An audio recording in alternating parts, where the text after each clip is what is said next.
On the original production, I was scared of it. Oh, it was so weird. It was a stalker. Like, I feel like if you are taking on the most iconic Disney role ever, genuinely, like this was the most prolific Disney film, I feel like you should kind of have some sort of reverence for the original production. Hollywood just got a wake-up call. AMC has officially pulled the plug on Disney's live-action Snow White remake, yanking it from all theaters nationwide. What was once billed as a bold, modern reimagining of a cherished classic has spiraled into a full-blown cinematic disaster. AMC cited dismally low ticket sales, insisting it simply wasn't worth keeping the movie on their screens. Those primetime slots now going to films that actually bring in revenue. Not even Disney's powerful marketing engine could salvage it. I was scared of the original cartoon. I think I watched it once and then I never picked it up again.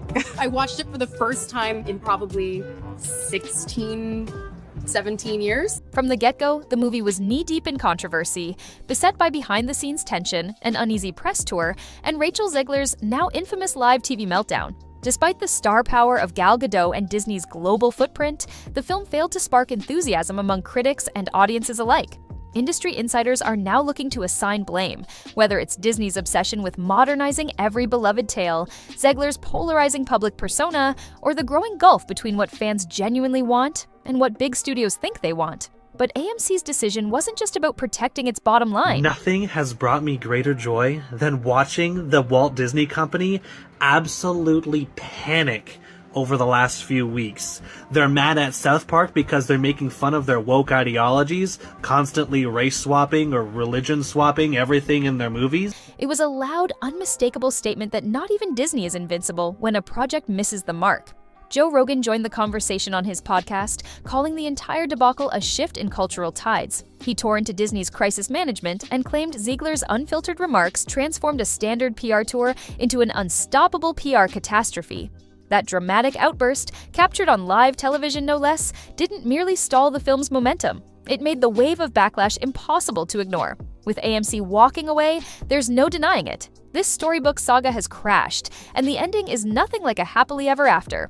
When word first spread about Disney's plan to remake Snow White, one major development going on now involves more to do with Rachel Zegler and her attitude towards South Park Studios and Paramount after learning about what they are planning for their upcoming special, called the DEI Special. Many fans were intrigued. Over the years, Disney's remakes, ranging from The Jungle Book to Aladdin, had done solidly at the box office. The notion of revisiting Snow White, the company's very first animated feature from 1937, was both thrilling and nerve-wracking for longtime Disney devotees. On one hand, the idea of updating a nearly century-old tale for modern audiences offered endless creative possibilities. On the other, there was a pervasive anxiety that Disney would stray too far from the spirit of the original. At the outset, even if everything worked perfectly, it would have been almost impossible for this movie to succeed because you're comparing it to one of the most beloved films of all time and a truly groundbreaking movie. The casting of Rachel Zegler fueled a wave of online discussion. She had proven vocal ability, a strong screen presence, and a background in musical theater that many believed was perfectly suited to the role. Add the powerhouse name of Gal Gadot in a significant supporting part, and people predicted an undeniable box office draw. Disney's marketing teams were understandably confident. They hinted at a fresh, progressive spin on Snow White, something to bridge the gap between a vintage cartoon princess and a modern protagonist who could speak to contemporary values. Fans initially lapped up these teases. Early promotional images pointed to lush costumes. It's no longer 1937, and we absolutely wrote a Snow White. That laugh. That is not going to be saved by You the wrote prince. it? She's not going to be saved by the prince, and she's not going to be dreaming about true love. She's dreaming about becoming the leader she knows she can be. Elaborate sets, and a cinematic style that could blend classic Disney magic with up-to-the-minute cultural sensibilities. Though some watchers noted that Disney's approach to modernizing old classics had become predictable and occasionally controversial, there was still optimism that a genuinely compelling adaptation might emerge. Online discussions trended toward excitement.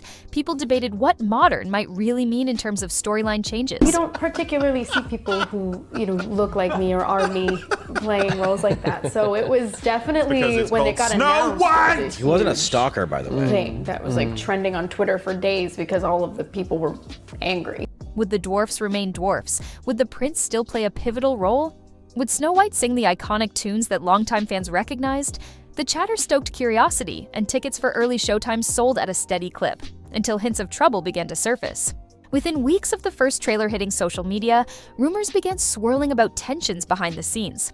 On Twitter and fan forums, insiders whispered that production was far from harmonious. Isn't this the one where they actually took the dwarves out of the 7 dwarves? Yes, we have CGI dwarves now.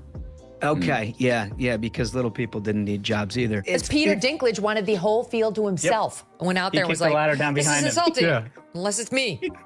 Some alleged that creative differences plagued the set, with Disney executives pushing for a version that might appease modern sensibilities, while certain cast or crew members felt the project was losing its heart. These rumors kicked up a storm of speculation about how the original plot would be transformed. Would the classic love story be jettisoned entirely? What about the dwarfs, who had become iconic characters in the original cartoon? People worried that a beloved piece of cinema history might be gutted for the sake of chasing trends. Meanwhile, Rachel Zegler's social media presence began to draw attention for reasons outside her singing or acting. She occasionally shared pointed opinions on various cultural issues. Nothing unusual for a young star in the modern era, but her outspoken style wasn't always in sync with Disney's notoriously controlled PR environment.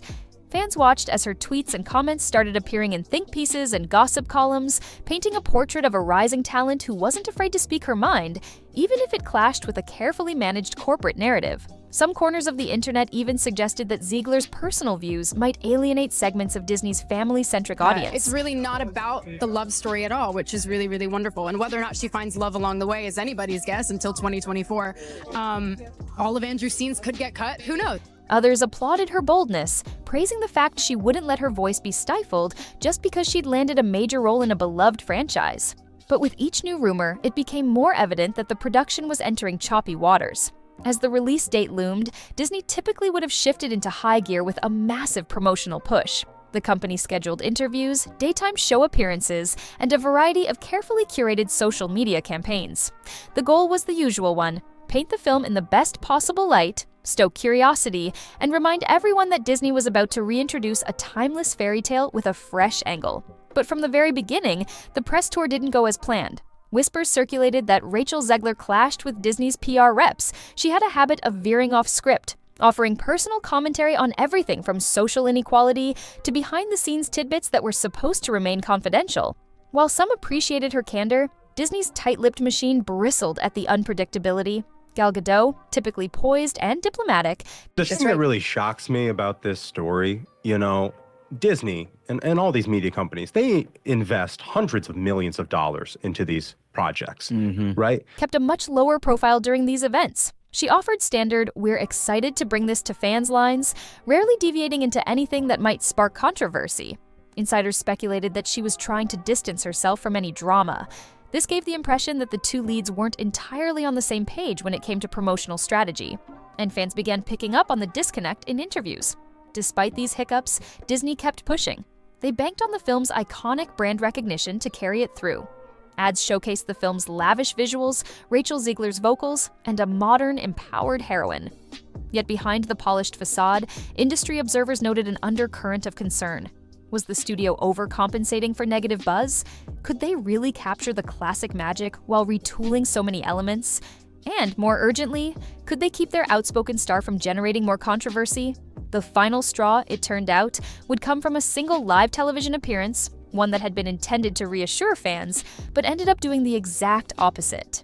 Disney's choice to put Rachel Zegler on The View was initially seen as a safe bet. The daytime talk show routinely covers a wide range of current events in a spirited but mostly mainstream manner. Producers believed it would be a warm environment, especially for a Disney film aiming to appeal to broad, multi-generational audiences. But what should have been a harmless publicity stop turned into a fiasco, now known simply as the Meltdown. Right from the start, viewers sensed something was off. Zegler appeared visibly tense. Her initial answers to softball questions about her singing background and her excitement over landing the role seemed unusually curt. Then the conversation shifted to the controversy surrounding the film's dramatic reinterpretation of Snow White's character and storyline. Co-hosts gently probed, asking if the adaptation preserved the heart of the classic or if fans might feel alienated by the changes. Instead of delivering the prepared talking points Disney's PR team had likely drilled into her, Zegler launched into a forceful critique of the original cartoon. The last time I had the dream, I was walking down the school hallway, and that's when I started to notice that something's wrong. Everyone I cared about has been systematically replaced. And finally, I want to scream, and I'm like, why are they replacing every single character with someone who is diverse? Labeling it outdated and implying that audiences needed to grow with the times if they found the remake jarring. She seemed frustrated by the pushback the film was getting online, calling it proof that people were clinging to the past. Although one could understand her desire to defend the new direction, her tone came across to many as dismissive, even scolding. Within moments, tension on set soared. The host tried to gently nudge the conversation back to a more optimistic angle, perhaps discussing the new songs or the elaborate costume design. But Zegler pressed on, doubling down by suggesting that certain beloved elements of the 1937 film were, in her words, best left in the dust. She insisted that her Snow White wasn't about to rely on some random prince for salvation, a direct jab at what she called an antiquated depiction of romance. Production staff, aware that Disney executives were watching this live broadcast, began to scramble off camera. They handed signals to the hosts, presumably instructing them to steer the segment towards safer territory. Rumor has it that the show's producers even considered cutting to commercials sooner than planned. But before they could wrest control of the broadcast, the meltdown reached critical mass. Zegler, perhaps sensing she was being contained, called out unnamed corporate forces who wanted her to gloss over the truth of how she really felt about the movie's direction. In a single breath, she managed to insult longtime fans of the original. So no Prince or a different kind of Prince? We have a different approach to what I'm sure a lot of people will assume is a love story just because, like, we cast a guy in the movie. Right. Andrew Burnap, great dude. Question whether Disney was truly supportive of her activism, and express her dissatisfaction with the Hollywood studio system as a whole. Stunned silence followed. The hosts, flustered, tried to salvage the moment, but it was already too late. Producers reportedly rushed onto the set as the show cut to a hasty commercial break. By the time the cameras returned, Rachel Zegler was gone. The swirl of confusion, secondhand accounts, and partial leaked clips turned the meltdown into instant viral fodder. Within hours, short snippets popped up on social media, painting the actress in an unflattering light, and revealing to an even broader audience that something was seriously wrong with this project. Have they ever thought about maybe like a little bit of like, I don't know, vulnerability study, opposition research, that sort of thing before you go and hire some Zoomer who's a lunatic? Once the View incident became public knowledge, the internet did what it does best. It went into an all-out feeding frenzy. Hashtags like Not My Snow White and Snow White Meltdown began trending, with fan reactions ranging from fury to outright amusement. Meme creators pounced, splicing Zegler's remarks with moments from the original cartoon, portraying the actress as an enemy of the beloved 1937 classic. Critics were relentless, accusing the film of spitting on tradition. Even moderate voices who felt there was room for a modern Snow White were disheartened by the dismissive tone they perceived in Zegler's interview. People who had been on the fence about watching the remake decided to skip it entirely, unwilling to support something they saw as openly disrespectful to Disney's legacy.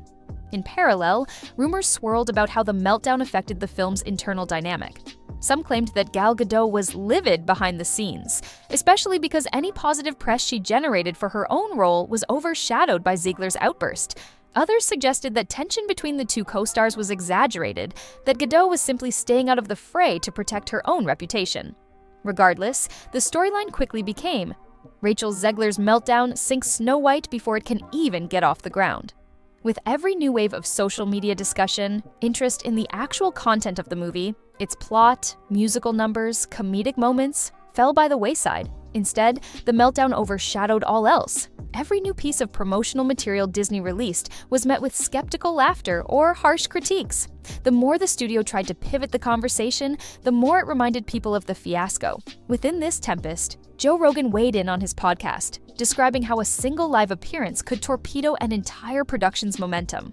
Rogan had no shortage of strong words for Disney's crisis management, characterizing it as outdated. In an era where authenticity and spontaneity can make or break a celebrity, Disney's micromanaging approach, combined with Zegler's fierce independence, formed the perfect recipe for public disaster. Opening weekend numbers were a disaster. Even with a full-blown marketing blitz, theaters were half empty. Critics panned the film, audiences stayed home, and online chatter focused more on the meltdown than the movie itself. Then came AMC's bombshell. They pulled the film entirely. That's right, America's biggest theater chain dropped a Disney title mid-run. They cited poor performance, but the subtext was clear. This movie had become toxic. No amount of Disney polish could cover up the backlash. The Snow White fiasco sent ripples across Hollywood. Executives from other studios were quick to analyze how a film with big stars, a gargantuan promotional budget, and the clout of Disney behind it could fail so spectacularly. Some pointed to Disney's repeated attempts at revamping classic tales. They argued that fan fatigue had finally set in. Maybe the strategy of update it for modern audiences was wearing thin. Others insisted that the Meltdown was the real death knell. By going off script on The View, Rachel Zegler had inadvertently shattered the illusion of a polished, carefully orchestrated production. Suddenly, all the behind-the-scenes tension was out in the open. Once that footage circulated, the film's content became secondary to the controversy. Gal Gadot emerged relatively unscathed, though some rumor mills claimed she'd locked horns with Zegler behind closed doors. There was talk of how the Meltdown overshadowed Gadot's contributions entirely, leading to hushed resentment and a vow from Gadot's team to avoid future collaborations with co-stars who might overshadow her in such a negative way. But to Gadot's credit, she released minimal statements, focusing only on praising the cast and crew for their efforts. Observers speculated that this might be her way of distancing herself from the fiasco without openly condemning it. Meanwhile, Joe Rogan's commentary gained traction as he dissected the Meltdown's significance for mainstream culture. He observed that we've entered an era where star power alone isn't enough. If you can't align the fan community with your vision, especially when dealing with a nostalgic property, no amount of money or PR can save the project. He also suggested that studios might now draft new rules for interviews, limiting how freely a star can speak about hot-button topics. On the other hand, overcorrecting might risk the star coming across as a corporate puppet, which can also turn audiences away. Disney had never seen this before, a full-blown rejection by the public and exhibitors. Internally, panic spread. Studios now realized nostalgia isn't enough. Fans don't want their childhoods rewritten with a tone of arrogance. Gal Gadot stayed quiet. Rumors said she wanted distance. Meanwhile, Rachel Zegler's brand took a hit. Some saw her as bold, others as reckless. Either way, her future projects now come with baggage, and studios know it. With theaters out, Disney had to pivot fast. A quiet Disney Plus release was floated, but even that risked reinforcing the flop label. Internally, the Meltdown became a cautionary tale, how one unscripted moment can sink millions in marketing and years of brand building. Joe Rogan summed it up best. People don't want to be lectured by their princesses. They want magic, not a meltdown. This wasn't just a PR blunder. It was a cultural moment. Studios now face a new reality. Modernizing classics is fine, but disrespecting the original? That's where fans draw the line.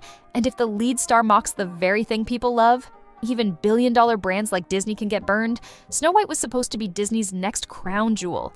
Instead, it became a case study in how fast things can fall apart. AMC's exit was more than just a box office move. It was a message. When you lose the audience's trust, no fairy godmother is coming to save you.